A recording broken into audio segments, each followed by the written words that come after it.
Hello students, welcome to RHchemistry. So ಹಿಂದಿನ ವಿಡಿಯೋದಲ್ಲಿ 2 important annual exam booster tip ಅನ್ನು ಹೇಳಿದ್ದೀನಿ. ಸೊ ಅದನ್ನು ನೋಡಿಲ್ಲ ಅಂದರೆ ನೋಡ್ಕೊಂಡು ಬನ್ನಿ. ಈ ವಿಡಿಯೋದಲ್ಲಿ ಇನ್ನೂ 2 ಇಂಪಾರ್ಟೆಂಟ್ ಟಿಪ್ಸನ್ನು ನಾನು ಹೇಳ್ತಾ ಇದ್ದೀನಿ. ಸೊ ಈ ಒಂದಷ್ಟು ಸಜೆಷನ್ಸ್ಗಳು, ಈ ಒಂದಷ್ಟು ಟಿಪ್ಸ್ಗಳನ್ನು ನೀವು ಎಲ್ಲ ಎಕ್ಸಾಮಿನೇಷನ್ಗಳಿಗೂ ಕೂಡ ಫಾಲೋ ಮಾಡ್ಬೋದು. ಬಟ್ ಫಾಲೋ ಮಾಡಿದರೆ ಡೆಫಿನೆಟ್ ಆಗಿ ನಿಮಗೆ ಇದು ಅಡ್ವಾಂಟೇಜ್ ಆಗೋದರಲ್ಲಿ ಅನುಮಾನ ಇಲ್ಲ. ಸೊ ಟಿಪ್ ನಂಬರ್ 3 ಏನು ಅಂತ ಅಂದರೆ, ಈಗ ಜನರಲ್ ಆಗಿ ಕ್ವಶನ್ ಪೇಪರ್ನ ನಿಮಗೆ ಕೊಟ್ಟ ತಕ್ಷಣ ಸೊ ಬಹಳಷ್ಟು ಜನ ವಿದ್ಯಾರ್ಥಿಗಳು 15 ನಿಮಿಷ ಕ್ವಶನ್ ಪೇಪರ್ ಓದೋದಕ್ಕೆ ಟೈಮನ್ನು ಕೊಟ್ಟಿರ್ತಾರೆ, ಹೌದಾ? ಆ ಒಂದು ಟೈಮಲ್ಲಿ ಓದ್ಕೊಂಡು ಬಿಟ್ಟು ಪೆನ್ಸಿಲನ್ನು ತಗೊಂಡು ಈ ವರ್ಷ ಈ ಪ್ರಾಬ್ಲಮ್ ಆಗ್ತದೆ, ಹಿಂದಿನ ವರ್ಷ ಈ ಪ್ರಾಬ್ಲಮ್ ಇರಲಿಲ್ಲ, ಈ ವರ್ಷ MCQsಗಳನ್ನು ಮತ್ತು ಫಿಲ್ಲಿಂಗ್ ದ ಬ್ಲ್ಯಾಂಕ್ಸ್ಗಳನ್ನು ಇಂಟ್ರೊಡ್ಯೂಸ್ ಮಾಡಿರೋದಕ್ಕೆ ಈ ಪ್ರಾಬ್ಲಮ್ ಆಗ್ತದೆ. ಏನು ಅಂತಂದರೆ, ಸೊ ಪೇಪರ್ನ ತಗೊಂಡ ತಕ್ಷಣ ನೀವೇನು ಮಾಡ್ತೀರಿ, you will start writing the options, ಅಂದರೆ selecting the correct options in the question paper. So for example ಈ ರೀತಿ ಕ್ವಶನ್ ಪೇಪರ್ ಇದೆ, ನೋಡ್ತೀರಿ, due to Frenkel defect density of the ionic solid ಅಂತ ಇರ್ತದೆ. ಸೊ ಸ್ಕಾಟ್ಕಿ ಡಿಫೆಕ್ಟ್ ಆದರೆ change ಆಗ್ತದೆ density, Frenkel defect ಆಗೋದಿಲ್ಲ ಅಂತ ಥಿಂಕ್ ಮಾಡ್ತೀರಿ, ನಿಮಗೆ ಆನ್ಸರ್ ಗೊತ್ತಿರ್ತದೆ. ಸೊ ಏನು ಮಾಡ್ತೀರಿ, ಇದಕ್ಕೆ ಸಣ್ಣದಾಗಿ ಈ ರೀತಿ ಟಿಕ್ ಮಾಡೋದಾಗಲಿ ಅಥವಾ ಇದಕ್ಕೊಂದು ಈ ರೀತಿ ಸ್ಮಾಲ್ ಚುಕ್ಕಿಯನ್ನು ಇಡೋದಾಗಲಿ ಈ ರೀತಿ ಮಾಡ್ಕೊಳ್ತಾ ಹೋಗ್ಬಿಡ್ತೀರಿ. ಸೊ ಹೀಗೆ ಮಾಡಿದಾಗ, ಕ್ವಶನ್ ಪೇಪರ್ಲಿ ಹೀಗೆ ಮಾಡಿದಾಗ ನಿಮಗೆ ನಿಮ್ಮ ಕ್ಲಾಸಿಗೆ ಯಾರಾದರೂ ಸ್ಕ್ವಾಡ್ಗಳು ಬಂದರೆ ಇಮ್ಮಿಡಿಯೇಟ್ ಆಗಿ ನಿಮ್ಮ ಕ್ವಶನ್ ಪೇಪರ್ನ ಮತ್ತು ಆನ್ಸರ್ ಶೀಟನ್ನು ಇಸ್ಕೊಂಡು ನಿಮ್ಮನ್ನು ಹೊರಗೆ ಕಳಿಸ್ಬೋದು, ಮೊದಲನೇ ಆಪ್ಷನ್ನು. ಇಲ್ಲ ಅಂತಂದರೆ ನಿಮ್ಮನ್ನು ಡಿಬಾರ್ ಕೂಡ ಮಾಡ್ಬೋದು, ಎಕ್ಸಾಮಿನೇಷನಲ್ಲಿ ಕಾಪಿ ಮಾಡ್ತಾ ಇದ್ದೀರಿ ಅಂತ.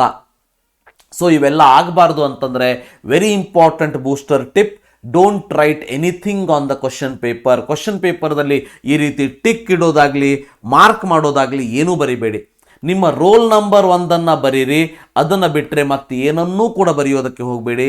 ಯಾಕಂತಂದರೆ ಇದು ನಿಮ್ಮ ಜೀವನದ ಸೆಕೆಂಡ್ PUCಯ ಫೈನಲ್ ಎಕ್ಸಾಮಿನೇಷನ್, ಬಹಳ ಇಂಪಾರ್ಟೆಂಟ್ ಎಕ್ಸಾಮಿನೇಷನ್.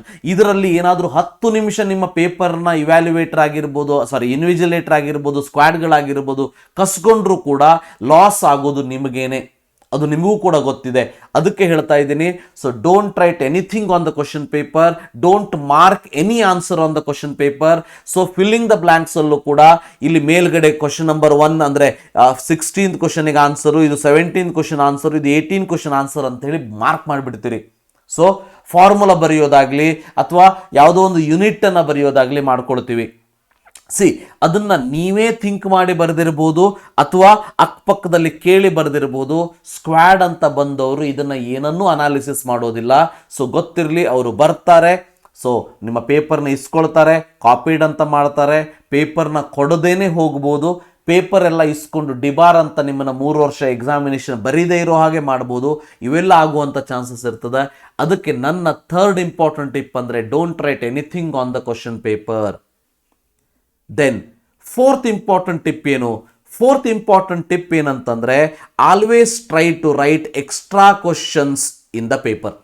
ಬಹಳಷ್ಟು ಜನ ಒಳ್ಳೆಯ ಓದಿರುವಂಥ ವಿದ್ಯಾರ್ಥಿಗಳು ಮಾಡುವಂಥ ತಪ್ಪೇನಂತಂದರೆ, ಎಕ್ಸ್ಟ್ರಾ ಕ್ವಶನ್ಸ್ಗಳನ್ನು ಬರೆಯೋದೇ ಇಲ್ಲ.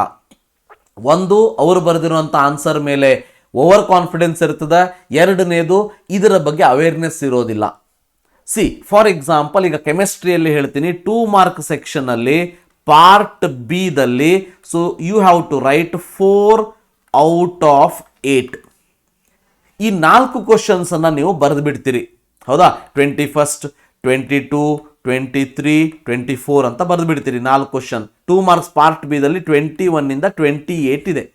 ಫಸ್ಟ್ 4 ಕ್ವಶನ್ನೇ ನಿಮಗೆ ನೀಟಾಗಿ ಬರ್ತಾ ಇದೆ, ಬರೆದು ಬಿಡ್ತೀರಿ. ಬಟ್ ಏನು ಮಾಡ್ತೀರಿ, 26th ಬರ್ತಾ ಇದೆ, 28th ಕೂಡ ಬರ್ತಾ ಇದೆ, ಬಟ್ ಇದನ್ನು ನೀವು ಬರೆಯೋದೇ ಇಲ್ಲ. ಬರ್ತಾ ಇದೆ, 100% ಗೊತ್ತಿದೆ ನಿಮಗೆ ಆನ್ಸರು, ಬರೆಯೋದೇ ಇಲ್ಲ. ನೀವು ಹೇಳ್ಬೋದು, ಸರ್ ನನಗೆ ಟೈಮ್ ಹೇಗೆ ಮ್ಯಾನೇಜ್ ಆಗ್ತದೆ? ಗೊತ್ತಿರಲಿ, 70 ಮಾರ್ಕ್ಸ್ ಪೇಪರಿಗೆ ನಿಮಗೆ 180 ಅಂದರೆ 3 hours ಪ್ಲಸ್ 15 ಮಿನಿಟ್ಸನ್ನು ಕೊಡ್ತಾ ಇದ್ದಾರೆ. ಸೊ ಅದರಲ್ಲೂ ಈ ವರ್ಷ ಫಸ್ಟ್ 20 ಕ್ವಶನ್ಸ್ಗಳು ಮಲ್ಟಿಪಲ್ ಚಾಯ್ಸ್ ಮತ್ತು ಫಿಲ್ಲಿಂಗ್ ದ ಬ್ಲ್ಯಾಂಕ್ಸ್ ಇರೋದಕ್ಕೆ ಅದನ್ನು ನೀವು 10 ನಿಮಿಷದಲ್ಲಿ ಬರೆದು ಬಿಡ್ಬೋದು. ಅಂದರೆ ನಿಮಗೆ ಬೇಕಾದಷ್ಟು ಟೈಮ್ಗಳಿರ್ತದೆ. ಸೊ ನಿಮ್ಮ ಪೇಪರ್ ಮುಗಿದ ಮೇಲೆ ನೀವು ಆ ಕಡೆ ಈ ಕಡೆ ನೋಡೋದಾಗಲಿ, ಬೇರೆಯವರಿಗೆ ಹೆಲ್ಪ್ ಮಾಡೋದಾಗಲಿ, ಇದನ್ನು ಮಾಡೋದನ್ನು ಬಿಟ್ಟು ಈ ರೀತಿ ಎಕ್ಸ್ಟ್ರಾ ಕ್ವಶನ್ಸ್ಗಳು ಬರ್ತಾ ಇದ್ದರೆ ಅದನ್ನು ಕೂಡ ಬರೀರಿ.